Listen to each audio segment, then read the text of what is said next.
Bank capital जो कि एक जानी मानी कंसल्टेंसी फर्म है, और स्विगी को तो आप जानते ही हैं, इन दोनों की तरफ से एक बढ़िया इंटरेस्टिंग रिपोर्ट आई है। आइए इस रिपोर्ट की डिटेल्स बता रहे हैं आशीष हमें। आशीष बताइए। सर, इस रिपोर्ट में दरअसल बताया गया कि आगे आज जाकर आपको इस कारोबार में कितनी ग्रोथ देखने को मिल सकती है। पूरा डाइन आउट बिजनेस है, फूड डिलीवरी बिजनेस है, इसमें ग्रोथ बहुत बढ़िया है। इनफैक्ट 2030 तक अगर आप देखें तो ये जो मार्केट की साइज फिलहाल तकरीबन 66,000 करोड़ के आसपास है, ये बढ़कर 2.1 लाख करोड़ देखने को, 2 लाख करोड़ के पार चली जाएगी। और पूरी ओवरऑल फूड इंडस्ट्री है, इसमें भी अगर आप देखें तो साल 2030 तक बढ़िया ग्रोथ आपको देखने को मिल सकती है। फिलहाल 4 से 5 लाख करोड़ के आसपास की इंडस्ट्री, जो कि 9 से 10 लाख करोड़ डबल होने की क्षमता है। कस्टमर बेस की भी अगर आप बात करें तो मैसिव ग्रोथ यहाँ पर आपको देखने को मिल सकती है।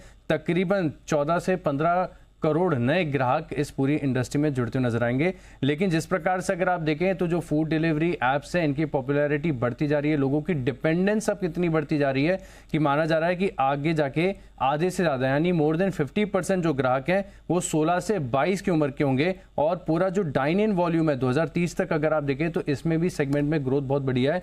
10 से लेकर 12% CAGR की ग्रोथ यहाँ पर आपको देखने को मिल सकती है। लेकिन खास बात यह कि भारत में अगर आप देखें तो कंपेरेटिवली दूसरे देशों की तुलना में अभी भी फूड डिलीवरी का पेनिट्रेशन इतना नहीं देखने को मिला है। लेकिन 2030 तक अगर आप देखें तो जो 50 टॉप सिटीज हैं, यहां से कंट्रीब्यूशन बढ़िया आएगा। फूड डिलीवरी का जो टोटल रेवेन्यू होगी सभी की, जितने भी बिजनेसेस हैं, इसमें इनकी तकरीबन 65 से लेकर 70% हिस्सेदारी जो है आपको टॉप 50 सिटीज में देखने को मिल सकती है। और जो औसत खर्च है इसमें 2030 तक थोड़ी सी बढ़त है। अभी क्या होता है कि जो लोग ऑर्डर करते हैं ऑन एन एवरेज 230 से लेके 250 रुपए का एक फूड डिलीवरी ऐप से ऑर्डर करते हैं, जो कि 2030 तक अगर आप देखें अभी 220 से 230 है, आगे जाके 230 से 250 देखने को मिल सकता है। और जो पेनिट्रेशन की मैं बात कर रहा था, कंपेरेटिवली जैसे साउथ कोरिया है, यहाँ पर 26% का फूड डिलीवरी का पेनिट्रेशन है, सिंगापुर में 25 है, चाइना में 23, यूएस में 21। लेकिन भारत में अगर आप देखें तो केवल 12% का है। लेकिन फूड डिलीवरी तो ग्रो कर ही रही है, लेकिन डाइन आउट ये सेगमेंट भी ऐसा है जिसमें आपके पास काफ़ी बड़ी अपॉर्चुनिटी है। और सर इसी के साथ मैं एक सवाल भी आपसे पूछूंगा। सर सवाल मेरा ये है कि आप औसतन महीने में कितने बार बाहर खाते हैं? ये तो डिपेंड करता है आप डीप कब कितनी बार बुलाएं। तो मेरे हाथ में तो है ही नहीं, ये तो इनविटेशन पे है ना। तो आप बोलिए सर, हम तो रेगुलरली मतलब आप जब बुलाए तो प्रीवियस मंथ आप कितनी बार बुला सकते हैं महीने में, मुझे बताइए। आप साथ में हो तो रोज बुला सकते हो सर।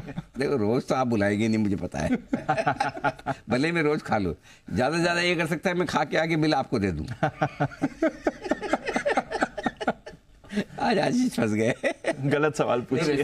प्रीवियस मंथ का मतलब बताओ। मैं जनरली ऐसा मतलब वैसे पर्पजली मैं होटल में खाना खाने बहुत कम जाता हूँ, क्योंकि यार ट्रैवल होता है ना, तो ट्रैवल होता है वीकेंड में आपको बाहर खाना ही पड़ जाता है। तो फिर उसके बाद वो इच्छा नहीं रहती है आपकी बाहर खाने की, फिर तो ऐसा लगता है घर के दाल चावल ज़्यादा बढ़िया है। स्वेच्छा से अगर एक किसी मंथ अगर आप ट्रैवल नहीं कर रहे तो बहुत मुश्किल है कि कोई महीने में 1 या 2 बार, एक या दो बार बस मैक्स। इच्छा से तो 1 आध बार हो जाए, तो 1 से 2 बार बस। दीपांशु से भी पूछ लेता हूँ। दीपांशु आप कितने बार?